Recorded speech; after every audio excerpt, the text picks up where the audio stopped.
Right. Hi, everybody. I'm Linda Brubaker, and this is Job Search Lunch and Learn. We're a job seeker support group. And while we know that most of you would rather not be here, I'm really glad that you're here for the advice, the support, the networking that we do. These sessions are free and open to any job seeker, and we're here to provide you whatever support that we can in any way that we can. We're going to start today with just a couple of quick job search wins. But before we do, let me introduce myself again. I'm a job search coach. I've been doing this for the past 7 years. In fact, just found out today or yesterday that 873 of the people that I've worked with over the years have gotten offers. It's not a guarantee that you're going to get one too, but I know that for all of you, those offers are here. It's just going to take a while. Okay. And unfortunately, that's something that none of us can control. I came into this job search role or this coaching role with 20 plus years of experience in HR as a recruiter, an HR business partner, and as a headhunter. So I've got information from all sides of the desk to be able to provide you. And we're here to support you and answer your questions in any way that we can. So first, we're going to start with some quick wins. Who's got a win that they want to share? Okay, Chad. Hi, so I've missed the last couple of weeks. I was out 2 weeks ago because I was at a final round interview on site for a company. So I'm still waiting to hear on their decision. I contacted them last week. They said that they were wrapping up recruiting and they would let me know in a weekish time frame. So hopefully by the end of this week, I'll hear one way or the other. That's fantastic. Is it a role that you're really excited about? Yeah, I am. I think I'm a great fit for the role. I don't know who the competition is, so I'm not sure who else they're talking to. Unfortunately, that's true. But it kind of feels, yeah, it feels really tailor-made though for my background and my experience. That's wonderful. And you felt good about the people with whom Mhm. you were speaking? Yeah, I mean, the conversation went really well. I met with one of the people I met with was their chief operating officer, and I sent, thank you notes afterwards, and he said that he was really impressed after talking with me. So, that was good. Congratulations. All right. Keep us posted. Yep. Lisa. Hi. So I had a couple of interviews with the recruiter, first with the sourcer of the recruiter, and then the recruiter, and then a hiring manager. And it turned out that the hiring manager didn't think my skills were the way the recruiter said didn't align perfectly with this role, but she enjoyed speaking with me. She liked my qualities and thought that there might be something potentially in her group down the line, is how she left it. So, at least that sounds like positive. And I wanted to ask about the follow-up email. Maybe we'll wait till we do the Ask Me Anything and. Absolutely. But Okay. remind me. Okay. Absolutely. Okay, good. Thanks. And actually, the idea that they said that you're interested in that they may do something for future, that's always a great sign. Good. Thanks. Michelle. Hi everyone, Michelle Teldolori. I have had a busy week. Last week, a recruiter reached out to me for a role in the city. It didn't pan out because they wanted somebody for a startup, but it was for a fragrance company. But it was, she noticed me and she found me. But I applied to a job, one of my target companies yesterday, and I have an ex-colleague that works there. And today received an email for first round interviews. So Fantastic. about that. Yeah. Congratulations. That's great news. So there are a couple of points there. One of which is, some things are going to work, some things aren't. But being reached out to by a recruiter, okay, whether it pans out or not is always a good thing. Always talk to those recruiters when they reach out. And if you're not a good fit for the role, make sure that you're giving them somebody else who might be. The other thing is that having that colleague who can help you, okay, jobs don't necessarily come through networking that way always, but most people don't walk your resume down the road. But having a name on that application guarantees that at least the recruiter is going to spend more than 9 seconds looking at your resume. Yep. That's a great thing. Thank you. Thanks. Okay, any other quick wins? All righty, I'm going to start. Okay, see whether I can do this. It's hard to do when everybody keeps walking in, but I'm going to try it anyway. Let me see who's here today. We've got Mike and Alex and Allie and Chad and Cyrus, Danielle. Nice to see you, Danielle. David, Deb, Diana, Dwayne, Elena, Esmeralda, Jill, Joey, Justina, Karen, two Karens, Kelly, Lisa, two Lisas, Louisa, Margaret. Doing this so that everybody knows that they're here and they've been seen, and I really appreciate you being here. Mary, Michael, Michelle, two Michelles, Tricia, two of those, Scott, Sherry, Stacy, Stephanie, Tony. Yeah, wave at people. Vanessa. Okay, love to have you all here. It's wonderful to have you all in the room. Make sure that when we're doing our questions that everybody has them. Okay, so go ahead, and if we're now opening it up to questions. Oh, Stacy, is your hand up for a question, or did you have a quick win? Question? Question. Hi, everybody. So it's actually two quick questions. The first is, last week I did have a little bit of a quick win, but I don't know if it ended as a quick win. I applied for a position with a company, a major CPG legacy company, like Michelle said, a targeted company. I knew somebody that worked there. They put in a good word for me. I did get an invite to a phone call with the recruiter. It wasn't the hiring manager, it was a screening call. We had the call last week. She was asking me sort of rapid fire questions. I didn't really have a lot of time to elaborate on any of my answers, but some of them were the basic ones. Can you work in the United States kind of questions, and then peppered with, so what inspires you? And it was sort of a mixed bag. And then we get 3/4 of the way through, and then she says to me, so did you go to college? And she has my resume and it's on there, but I said yes. And then she said, did you graduate? And I said yes. And then she said, do you recall when you graduated? It was phrased, do you recall when you graduated? Obviously, I recall when I graduated. So I felt a little cornered as to how to answer that, because I felt we were bumping up against an age thing with that. I purposely don't have my graduation year on my resume. Most of us don't. Right. And I'm considered an older employee at this point and wanted to avoid that. And I felt I had to answer this question because I had no way around that. Do I recall? Of course I recall. So if I say no, I don't, I sound like an idiot and I sound like I'm hiding something, which I am, my age. And so I told her when, and I kind of felt like my heart sank at that point, because I felt that was like the nail in the coffin for the rest of this process. I did reach out to her afterwards, obviously, thank you note and all that. And she did say that everything was going to the hiring manager. And hopefully I'll hear something next week, but that's where it's left. So my first question for you is there a better way to approach that answer going forward, right? Is there any way that I could, avoid talking about the 90s and then, or reference it, but still sort of showcase that I'm very relevant? And then my other question real quick is around salary. I know in the past you've mentioned that when you see a salary range, that there's a lot of times wiggle room at the top of that salary range for the right candidate in certain companies. And when applying for jobs, when I see that range, if it's below my minimum, their top of their range is still below my minimum, I avoid applying because I don't want to waste my time and I don't want to waste anybody else's time. But is there sort of a sweet spot where if it is below my minimum, I should still apply anyway, and it wouldn't be out of the ordinary to expect that maybe they would come up a certain amount? Okay, so let me start with the age question. Okay. Because I think we're going to spend a little more time on the salary question. With the age question, there are a couple of things. One of which is that sometimes they're doing it to make sure that they have all the blanks filled on the application.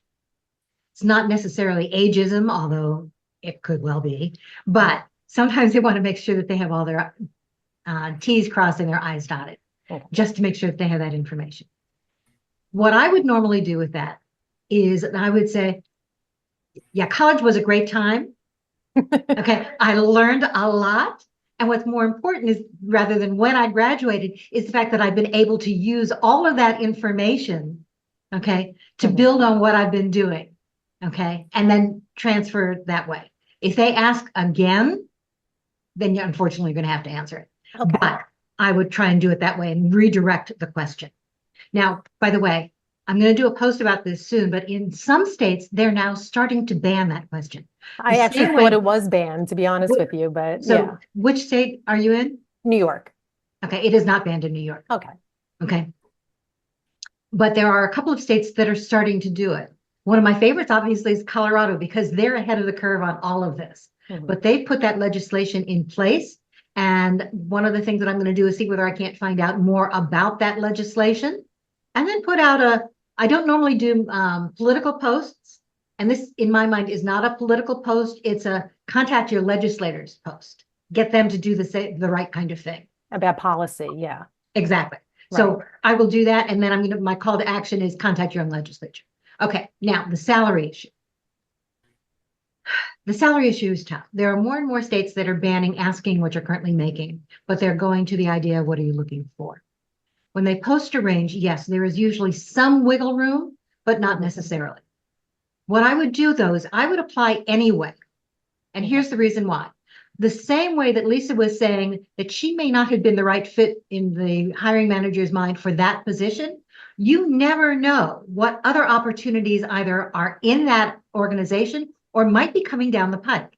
And I have seen in a number of cases where people say, you know, this position, we loved you, it's a great opportunity. You don't have the right role for this, but would you consider applying for this one, which might be more in line with your salary range and your skill set?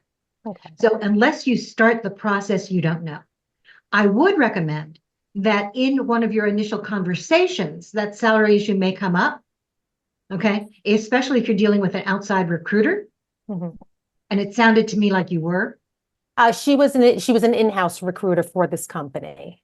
Okay. But yes, she did ask the salary question too. Right. And I would also then you turn it back around on. Mhm. Okay. I did ask, I said, well, I said the salary range wasn't listed. It's a remote position, even though they're based out of New York. And I said, I noticed the salary range wasn't listed on the job. And then she told me what the salary range was. So then I was able to work with that. Perfect. And that's the best way is, you know, the range isn't listed, or can you tell me what the budget is, what the range is? I'll be happy to tell you if I can work within it rather than giving them a Right. specific number. Mhm. The other thing is that salary is always negotiable, or at least you can, no guarantee that the company will go along with it, but you can You can always always try ask. and negotiate salary.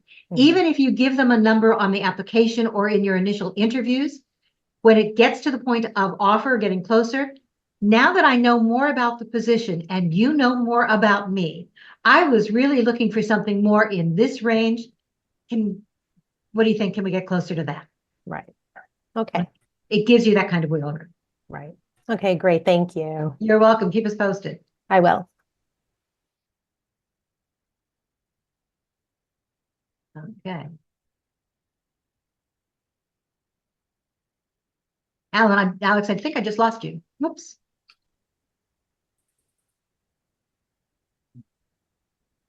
There you go.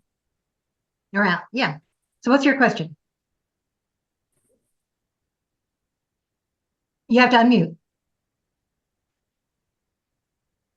Who are you asking? You, Alex. All right. You went blank for a minute. One point regarding the question about salary, it's an old FP&A question trick. When a recruiter asks me, I just say, more importantly, what's the budget for the role? Because I know perfectly well working in budgets and forecasting that every rec has a budgeted salary. So I usually turn it back on them. You tell me that and I'll tell you if I like it. So That's a great way my of trick phrasing on it. that one. My question is, I've noticed in the last 5 years, the laundry list of requirements is getting exhaustive, shall we say? And in the past, people have said, if you cover 70% of the bullets, you should apply. Well, now that the bullets are getting into the 20 pluses, does that rationale still apply?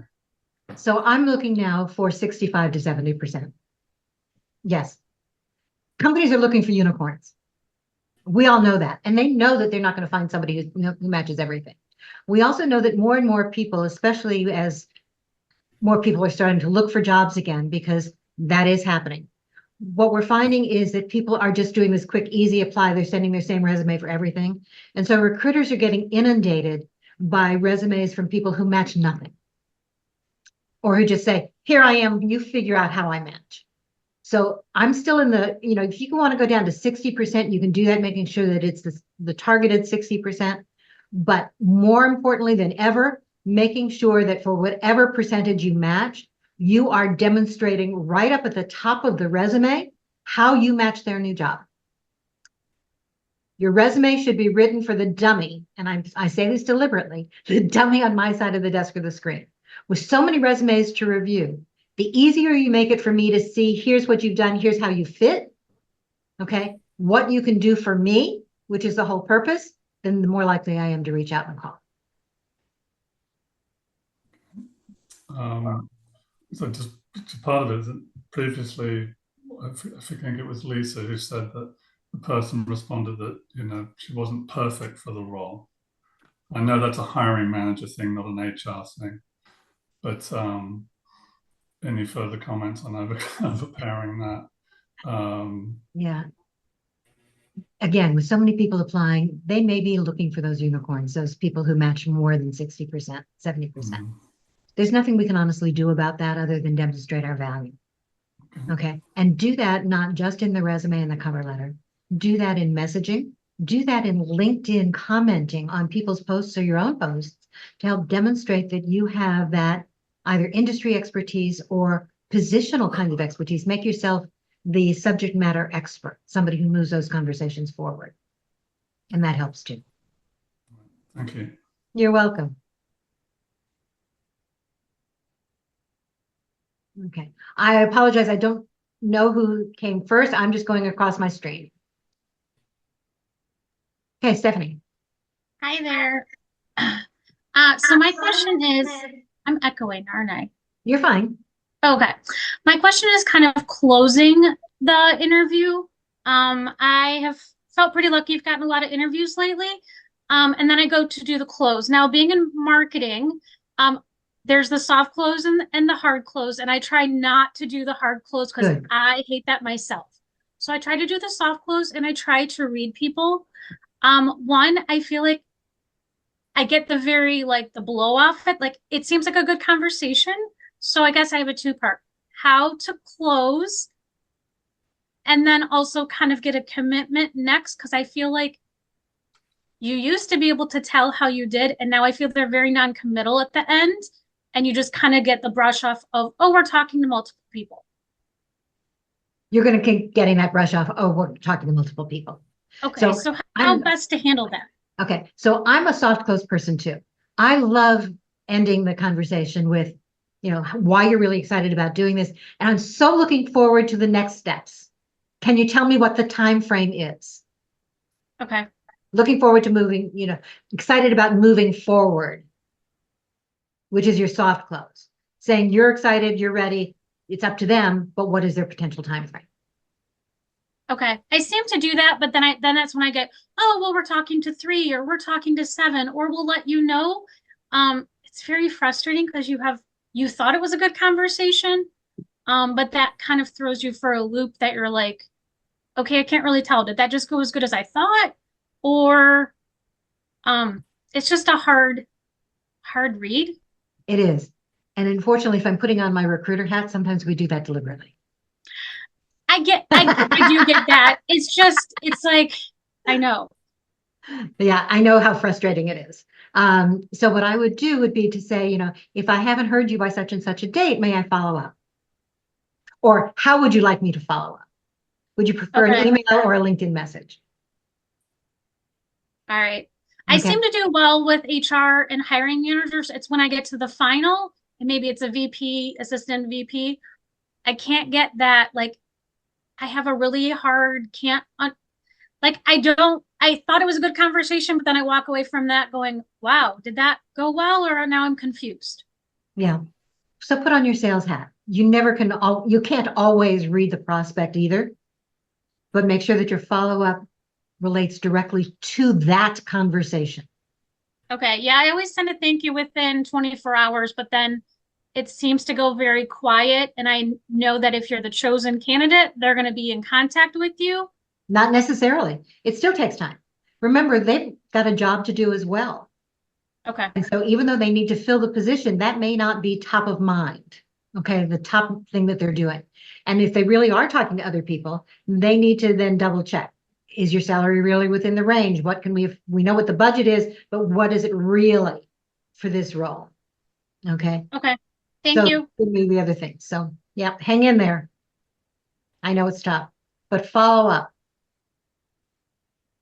Okay, Lisa, I think you were next.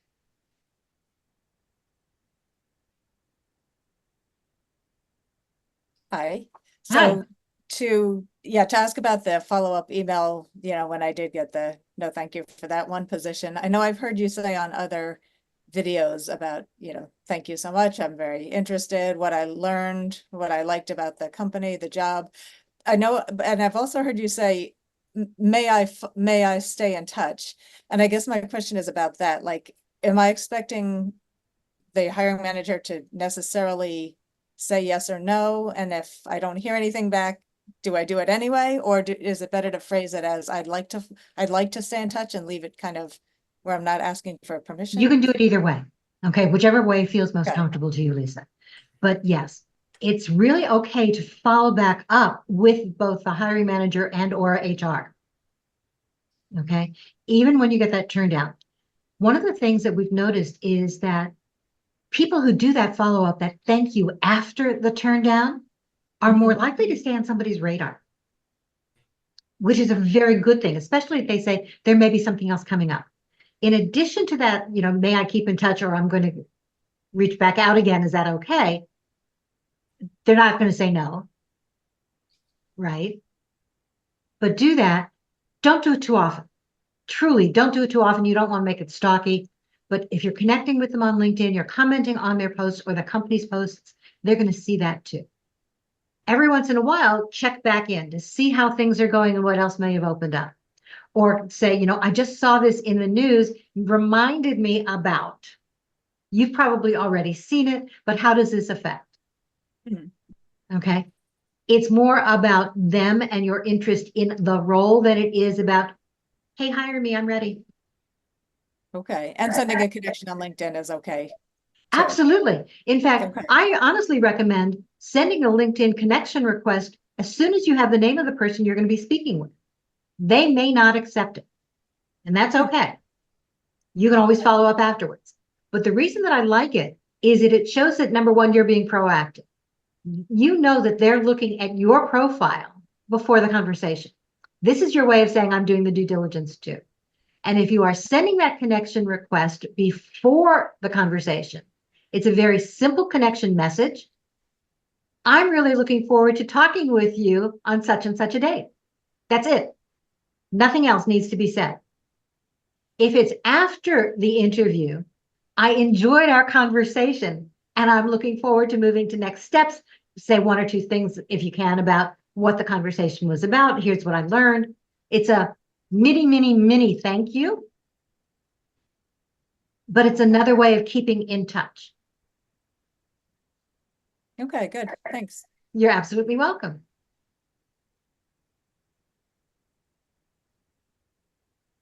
Diana, I think you were next. Hello. Hello. Hi. I know we talked about this earlier about, salaries are always negotiable. I'm in the process of applying to a position, and they, in the job description, put under the salary that, they explain why they don't do this, but that our salary offers are non-negotiable.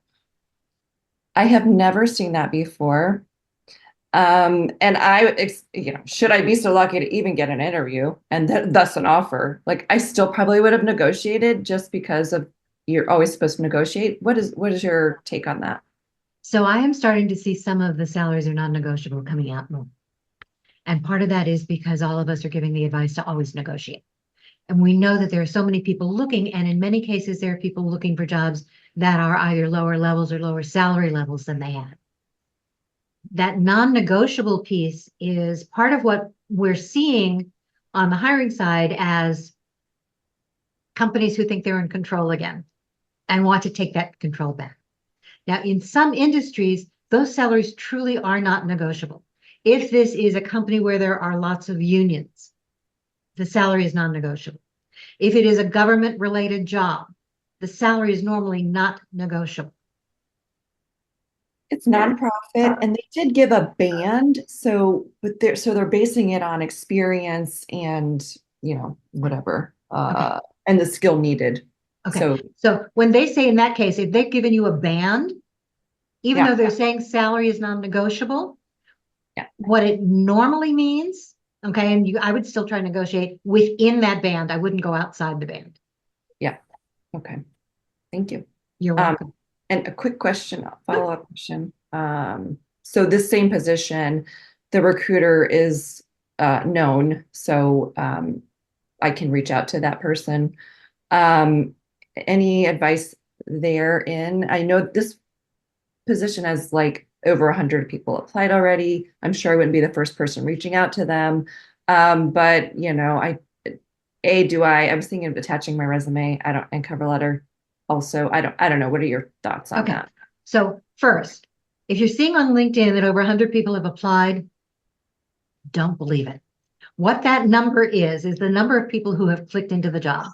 That's right. It's not necessarily the number of people who have applied.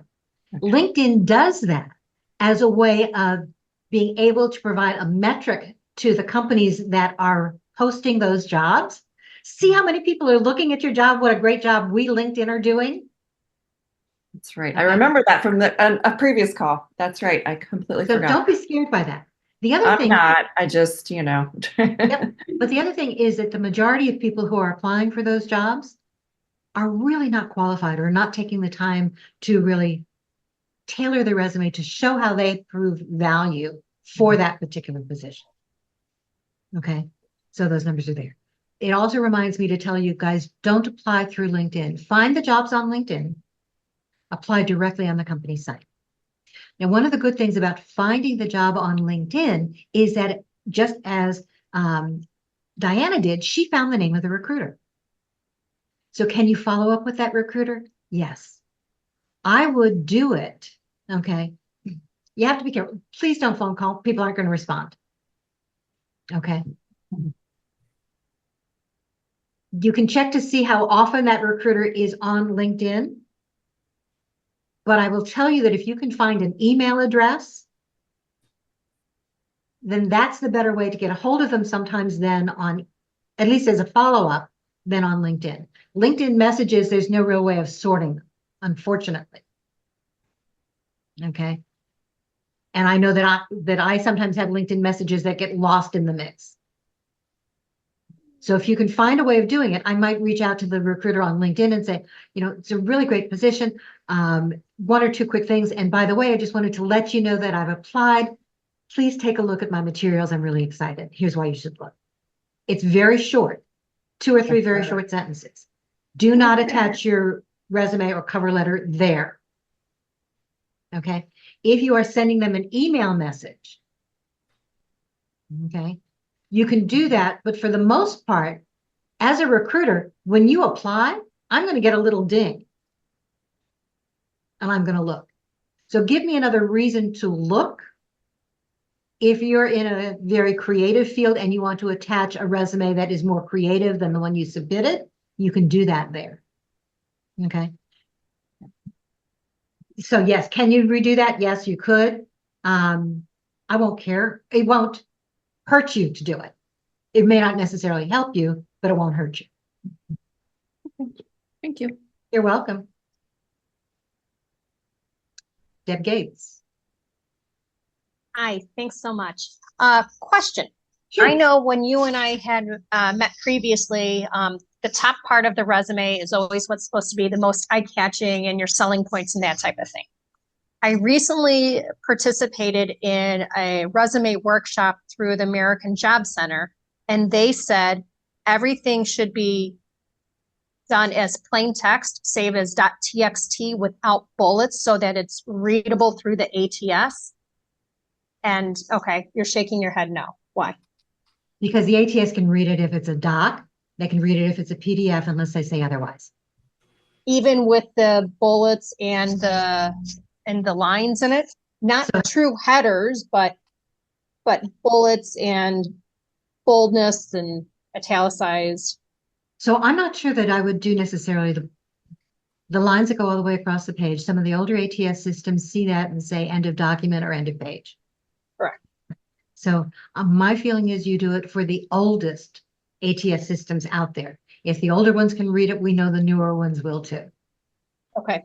So do things as PDFs, or I prefer Word doc. PDFs over docs because I'm afraid people might change it in a Word doc, but I should do Nobody's it as a going to Word change doc. it. Honestly, you know, I know a lot of people are concerned that somebody reading your resume is going to change it. They're not going to change it. They don't have the time. They don't have the interest to do that. So could your format change a little bit? Yes. Now, as a recruiter, what I like is if you're going to do this, I would like you to both upload your resume and attach your resume. Okay. And the reason for that, and you can do it in two different formats. If you want to upload your resume as a PDF, that's great, because that way your resume format is going to remain the same. Attach it as a Word document, because if I want to forward it to someone else, it is easier for me to forward it and for them to find it in their email as a document, as a Word doc, than it is as a PDF. Okay. Great. Okay. Thank you. You're welcome. But no, it does not need to be saved as a dot text. One of the things we are finding, unfortunately, with some of the job centers is that they are a little out of date. Okay. Thank you. You're welcome.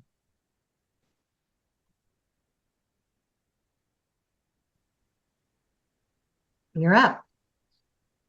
Hi, everybody. It's something on the different side about the scams that going on. I thought I'd just share it because I've seen some interesting one.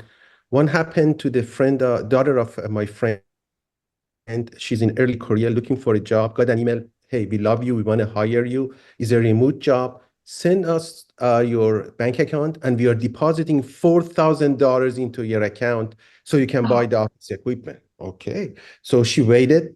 The money came. Wow. They actually send me $4,000, and then they give you this site to go and order the equipment, computer, desk, whatever, from that particular site. What I didn't know is that even after the bank clears it and deposit into your account, apparently it takes another couple of weeks that they can take the money out. And to me, that was, thank God, my friend who's a experienced guy at my age, I told his daughter, wait, and they didn't. But I find that to be very innovative, if you will. And the other thing is too happened to me one yesterday. I got an email. I'm assistant to the CEO of a legit company. We have these jobs, click on it.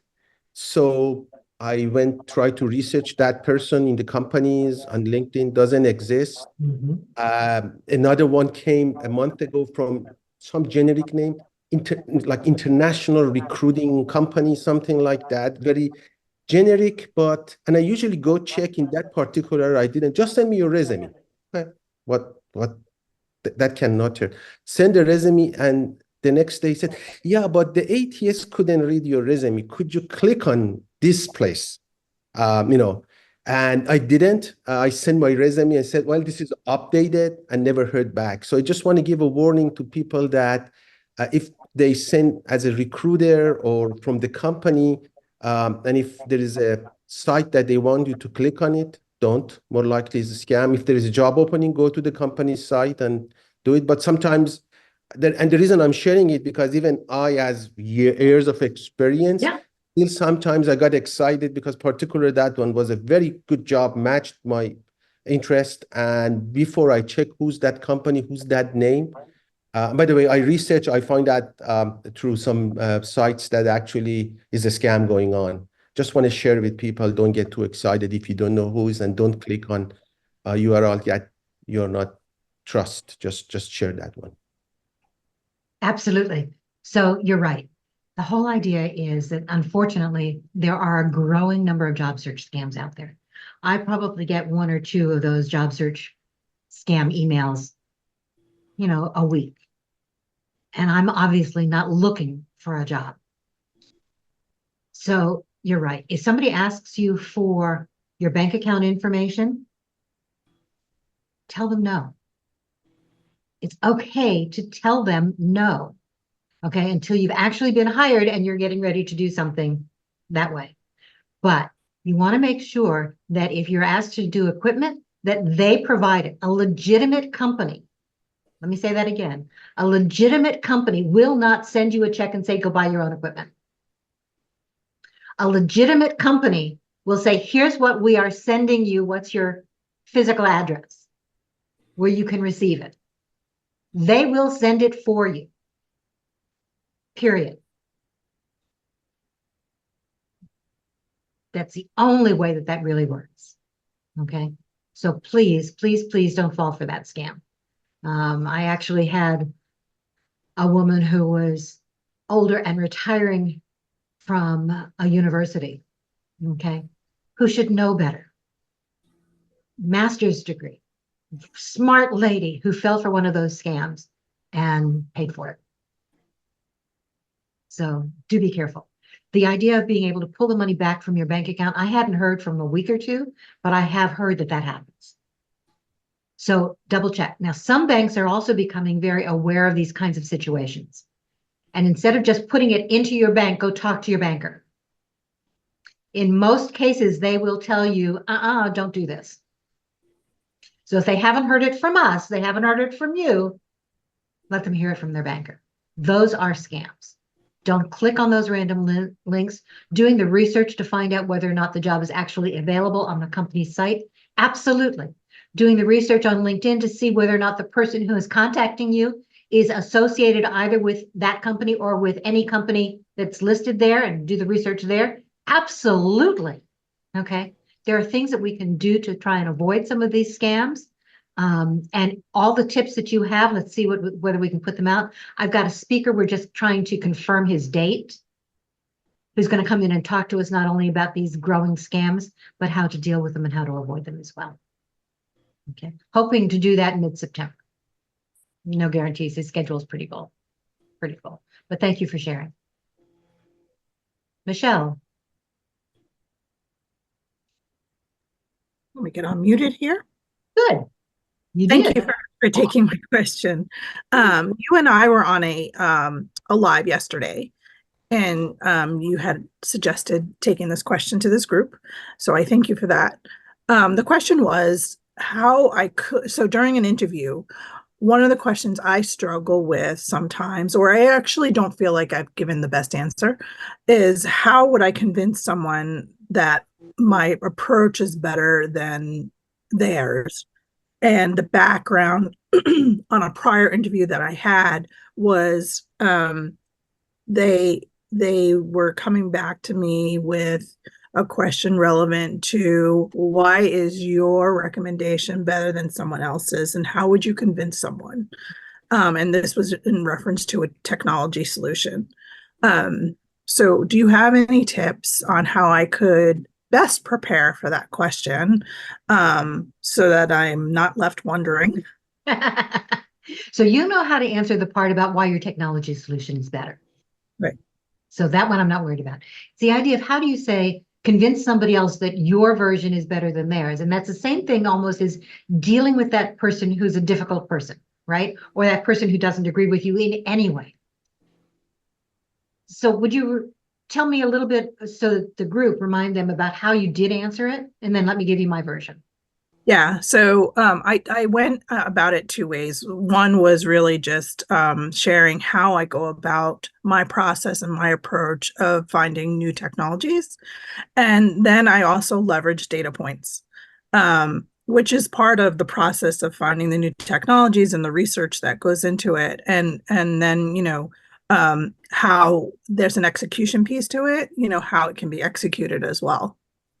Now, here was my concern with that answer, is that in all likelihood, that person understands all of that to begin with, right? If they're also providing a solution, I'm assuming that this person was also providing his or her own solution that was different. And he was a chief product officer. So although he is understanding the technology, what I had learned throughout the interview process, and he was probably the fourth C-level individual that I had interviewed at that point. I had grasped from many conversations that there seemed to be some conflict in whose is better than another's between the technology department. Now, so he's not necessarily part of the technology department, but he is closely tied to them. And so I was guessing that it was taking a long time for decisions to be made, and that was probably his frustration. Okay, so there are two things there. So number one is that I would walk through your process. Okay, here's how I make my decisions. Okay, here's what goes into the decisions that I make and the recommendations that I make. And then I'm, instead of saying, here's why mine is better than yours, what I like is the phrase is, have you ever thought about this? What would happen if we did this? Bringing them into the conversation helps make it so that you can lead them baby steps to your view. And you know that you've brought them over to your side when it comes back out of their mouths as if it was their idea. Yeah, I also spoke about collaboration piece, how that's important, because, you know, in my mind, it's not always how I came to the approach or, you know, how I'm going to best execute it. If they have a better approach, I'm so open to hearing about it, but it has to make sense and it has to be solving either the problem that we're all trying to work together with, or, you know, it's a new ask and, you know, we're trying to bring in more revenue. So whatever it is, you know, it's not just my solution and because I put my name on it. I just really wanted that also that collaboration piece to come across because that's just as important, right? It demonstrates that you're willing to listen to another person's perspective as well as sure that everyone's collective input has been factored. Right. So what I would do would be not just to talk about the steps that you take, but what I might do is suggest that you talk about it in that sense. It's not just, I want everybody to be valued and part of it. Here's the approach that I would take. I want to sit down with people to understand where they're coming from, see what they're really looking for from the outcome, almost using it in that business analytical role. Okay, making sure that we've got all those statements and every step along the way, talking about what their interests are and then saying, if it's different from mine, have you thought about doing this? What would happen if we did this? Can you see how this might work? So that it's more of a value to build on. It's that old, instead of no, but, it's yes, and. Yes, and is an incredibly powerful technique because it not only makes people feel valued, but it shows that whether you really believe it or not, that you are building on what they said. So you're taking some piece of that. And so your approach of making sure that you've got all those analytics in there and those touch points, you know, that sounds really great. And when we add in this, okay, now we've got all those analytical points so that we can validate to see whether or not it's really working. Okay. Yeah, and it's a very positive connotation that you're leaving them with. And that's exactly right. As opposed to when I heard your initial one, it was, yeah, I'm listening to you, but my way is still the only way. Thank you. You're welcome. Thank you for bringing it up. Okay. Alex, I see your hand up, but I'm going to go to Tony first because he hasn't spoken yet. Oops. Thanks, Linda. So my question is to follow up on the customization piece. I focus on my cover letter to customize. I use ChatGPT as a template, and then it takes the job description and my elements, starts and 70% of it is usable, and then I kind of modify it from there. Is there a reason to think that they'll know that it's ChatGPT and not use that format? Yeah. Okay. So yeah. So recruiters are getting more and more information, resumes and cover letters that are coming in with that ChatGPT base. And I've created a template that attempts to try to make it different, so it's not the same format. But ChatGPT is really stubborn, and it always kind of tries to put it in the same format. So I always have to modify and that's the problem. Okay. Yeah. So if you're using ChatGPT, then use it as an idea generator, not for the wording, because people on the other side of the desk are really beginning to pick them out. You'd be surprised at the number of recruiters who are now telling me that they're seeing the same resume or that same cover letter coming in from multiple people. Okay. The cover letter has to sound like you. Right. Okay. And I totally agree. And the language is always, it basically says I did what's in the job description bullets, which, isn't relevant. So I change it from there, but it does give me a starting point. So it helps me get it done more quickly. So then in terms of the resume, I only apply for jobs that I think are pretty relevant to me, and the resume should serve as is. Do you still think I should modify it just to be sure, or is that worth the time? Can I do this in big words? Yes, absolutely. Every Okay. single time. If you are not modifying your resume, you're leaving it to the dummy on my side of the desk to read your resume and pull out how you match my job. You've got 2 to 9 seconds to grab my attention, which means at first, third to maybe half of a page. If I have to read through everything that you've got on that resume and decide whether or not you match, I may put you to the bottom of the pile simply because it takes me more time. And I may not see in that resume what you're hoping I'm going to see. Right. That makes sense. So I have a section of bullets that lists my competencies. I could change those based on the job description. Should I have those be the same, or should they be slightly different language? You know what I mean? If it's identical, maybe that's going to look fishy. Okay, so in your skills or competencies, it's not everything you've ever done.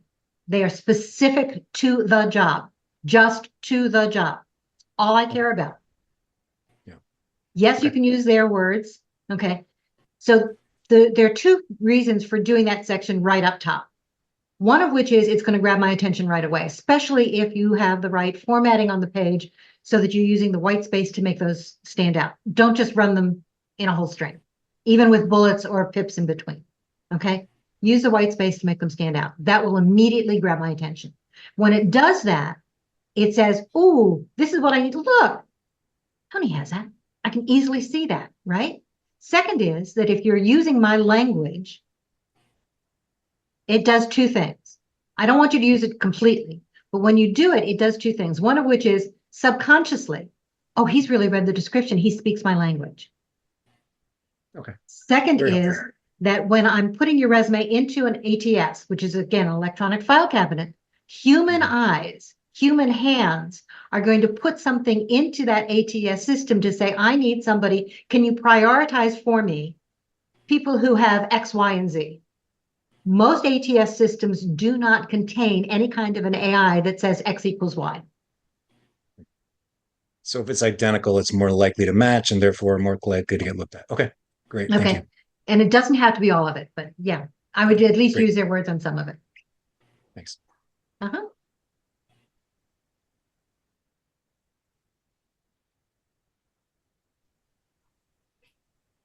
Okay. Hi, Alex. Hi, glad to be back. 2 quick questions, I hope. One about sort of to do with due diligence. Do you set much store on LinkedIn's verification that you can add to your profile? Actually, I like it. Okay. It does a couple of things. You'll find that most of the scammers don't have that verification. So that's an important thing. Second is that what it does is it helps LinkedIn recognize that you are a real person. One of the latest statistics I saw is that you are more 30% or 33% more likely to have your resume or your profile pull up and to have someone contact you if you have that verification on. Great. Really hoping to hear that. Second one is the rule of thumb used to be don't go back experience-wise more than 20 years. Is that window shrinking? Is it like It is. 10 to 15 now? It is. Okay. Now, I know that for a lot of us, we've been at jobs for a very long time, and that makes it tougher. So yes, here's the reason for shortening it if you can. Okay, and you can absolutely do that on your resume. On your resume, you can cut it off at 10 to 15 years, and then if something else is relevant to the new job, put in a section that says additional related experience and simply list the company name and job title. It allows you to refer back to it. No dates, no bullets. What I like, or what we're finding, is that recruiters have a short memory in some senses. that they want to see those things that are most relevant to the new job. And if it's older than 10 to 15 years, they think it's no longer relevant. The experience itself is too old. Those skills are too old. It's the other reason for limiting them, because number one, it doesn't age you. And number two, it helps the recruiters, the hiring managers, focus in on those things that are most important to the new job, not just the industry. So, would you say 10 years? It depends. You can make that distinction. I think going back 15 years is fine. Okay. Okay. It depends on what your experience is and how it matches the new job. Remember, the focus is new job and what you can do for that. And I won't mention I know Lotus 1, 2, 3. So You won't mention what? Lotus 1, 2, 3. It was in Oh, before no, please Excel. don't. Word for it. Yep. Before the GUI interface, if you know what that is. Okay. No, Thank don't you. do that. Thank you. In fact, that's a good point to remember. Go back through your skill section, guys. Okay.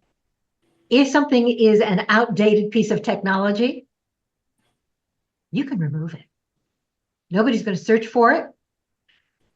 But more importantly, if they actually happen to take a look at that whole skill set, they're going to know, number one, that you haven't been paying much attention to LinkedIn, or that you're old. We don't want that, right? Thank you. Thank you. Yes, Chad. So while I'm certainly hopeful I'll be offered, the role for this job, I know there's a possibility that I won't be. In the event that I'm not offered the position, what's the best way to ask for feedback as to why I wasn't their top candidate? So very few people are going to give you that kind of information if you ask it directly. Mhm. The phrase that I like is, I've really enjoyed this conversation and I learned a lot from you. I'm really excited by X, Y, and Z, and I'd like to be able to contact you in the future for other positions. Mhm. What would you recommend that I do to better prepare myself for a role like this here or elsewhere in the future? Okay. That's putting them in the role of mentor as opposed to trying to justify why you didn't get the job. Okay. All right. Thanks. Mm-hmm.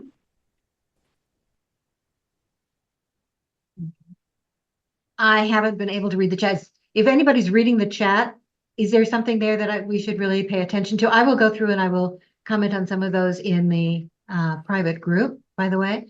I will post the chat in the private group. And the link to the private group is in the chat. In the private group, we share information, we do some networking, we ask questions and provide answers, give people other resources, share job opportunities, and so on. So when we leave, I will remind you how to copy the chat for yourself if you want to do that as well, but I will post that and I will try and respond to some of those. What I would like you all to do now in the chat is in all caps, if you have a question that you want us to answer, make sure that you let us know that. More importantly, right now, I am planning some of these topics for upcoming months. So if you have a topic you would like to see me consider, in all caps, put the word topic and then list it. If you have a speaker you would like to see us reach out to, in all caps, write speaker and then add the speaker's name. It helps me to easily find them. You can also either send those to me in email, okay, or you can put them in the private chat and I will try and find them as well. Just make sure you tag me in the chat so that I can see it. Okay. Thank you for your help and suggestions. I want to make sure that these are relevant to you all, because that's why I'm doing this. Okay. Hi, Lewis. Hi. One thing on the verification for me, I'm just not going to give LinkedIn my more private info. They got enough. I understand what you're saying, that it makes us look above the people that are fake. It's a personal preference, but I've done my research, and for now, I don't feel safe to give them that extra stuff. So it's And I for understand. everybody. And Yeah. a lot of it's a personal decision.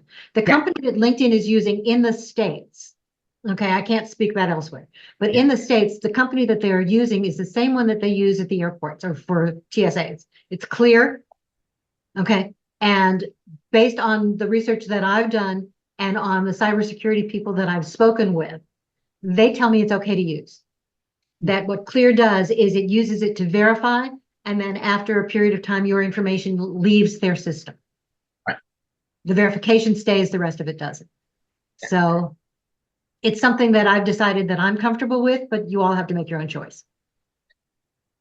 So my question, I know we're at time, is on a Last possible offer. The last time I got an offer, I made a mistake. Okay. And handled it, and I won't get into that. So let's say they make me an offer. You know, I don't have any other on the table. I don't really have anything churning, as you know, and I feel pretty good that they may make an offer, but they do obviously have other candidates in their weighing. So if they make an offer, what are some of the things that I should kind of do or ask? Because if I'm correct in reading it, they already laid out how much I'm going to get paid, and you know, the little jargon about, you know, all the other stuff. So I want to feel sure that this time I'm giving myself enough time to think, and I'm asking the correct kind of questions of them to push them to make sure that this is the right opportunity for me to say, I'm ready to go. When do I start? Okay, great question. Okay, so number one, never accept an offer on the spot. Okay, always ask for a minimum of 2 days. A week is better, even if you have nothing else in line.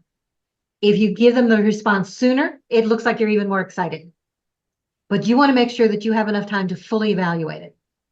So you know that the offer is more than just money, and it is more than just title. You want to make sure that you fully understand the benefits, and you get a chance to take a look at them if you want to. You want to talk a little bit about what the other things that are involved there, the PTO, the time off, and all the rest of that.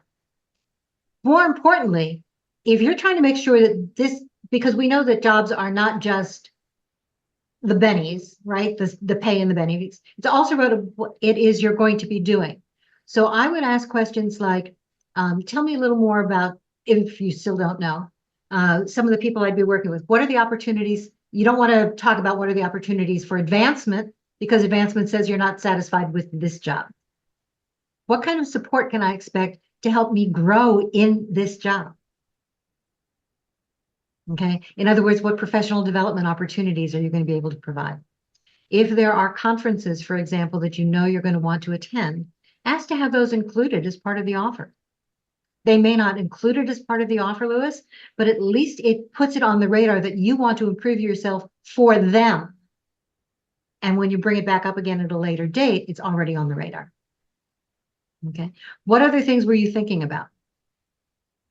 I mean, I think that the only other one is it's a very small company. So I think there's a total of 5 or 6 permanent employees. Ooh. So a little easier, yeah, I know. So, I mean, again, if it's my only offer and it's the right fit, yes. I mean, I prefer a little bit bigger, but it's a good start to get back in. But it's just, the last one was, I didn't get enough feel of the organization. Again, I won't go into it. And so therefore, I didn't do my due diligence and see if I could offline talk to a few people. This being so small, and the person that just retired of the position I'd be taking, I asked her what she loved about working there, and she gave me, you know, a good answer in the interview. But I was wanting to see whether or not maybe I could possibly speak to any of those others just to see how they feel, you know, like, Absolutely. I just didn't know, how do you ask, let's say the CEO, I think is the one that'll be giving me the answer. How do I say to him, hey, you know, really interested, I need a few days, but would it be possible to talk to a couple of the other people? I mean, do you think I'd like that's to meet wrong? some of the team members. Yeah, team members. I mean, do you think if I asked him, can I speak to a couple of team members before I make my decision? Do you think he would be open to letting me speak to them and just ask them a few questions? Or So you have to get your feel for the CEO and how you think he might handle that. But Okay. even if he says, even if you're not willing to ask that question, you can say, you know, I'd like to learn a little bit more about the company and the team members. You can reach out to them on LinkedIn. Besides that, you already have the email addresses. If you know the names, you know the email format for that company. You can reach Okay. out to them individually and say, Okay. you know, would you be willing to have like a 10 or 15-minute conversation? I'd really, you know, I'm considering an opportunity here. I already met with so-and-so, the CEO. And I'd like to find out your view about this and how we might work together. Absolutely. Okay. I like the idea about asking the person who retired, what did they like most? But I would also ask, what challenges do they think you're going to face first? I did ask that. I always ask that. What are my first challenges in the first 30, 60, 90 days? And honestly, the first one were two. One, the CEO's going on vacation for 3 weeks.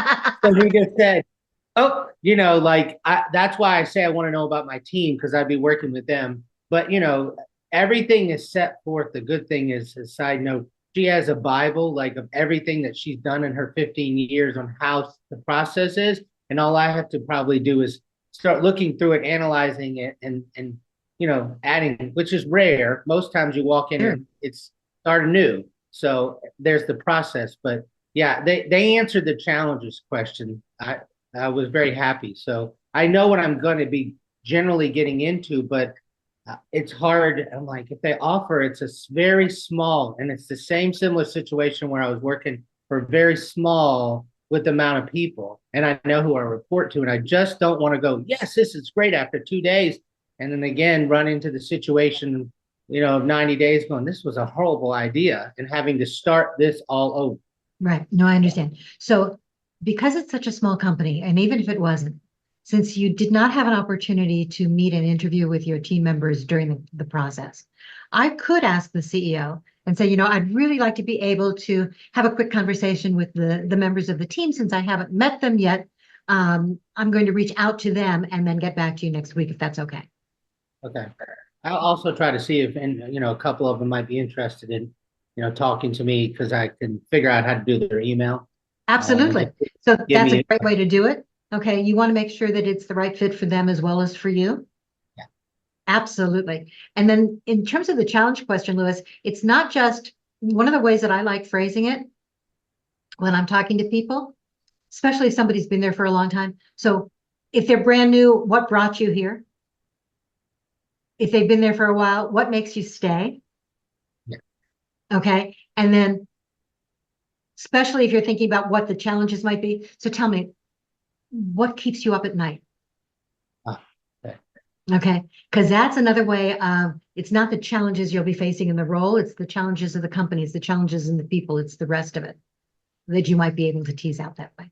One last thing, the interesting is she's been in the position and it's just retired. It sounds like, I think about 15 years. So that was the gulp of going, okay, so I'm going to be filling a position of someone that's been there a long time. What is their idea? Because they got to know I'm not going to spend 15 years with them. I'm sure it was wonderful for her and it was the right ending to her career and her husband and where they were living. But for me, it's a stepping stone, maybe 3 or so years after I kind of get rolling, meet some people in the industry. But I'm like 15 years in that same position. That's rare and a small company. She must have liked that side of it too. And I'm not denying that. It's been 5 years. I can't say. It's just like, oh, what that I just can't think about that. No, you can't. Just, yeah.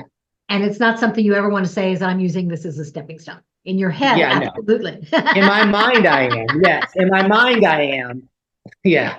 Yeah. So I think the days, unfortunately, of joining a company and being there for 10, 15 years are past for most of us.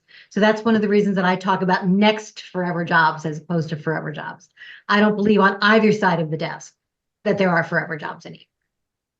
Okay. Well, if I have any other questions, I'll reach out. But thank you for answering this for me, because it's important. We all have these scenarios. It's just you just need to make sure. And I don't want to make any wrong decisions based on the last one.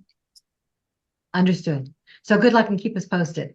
All right. I'm going to stop the recording, guys. Once I can figure out where it is.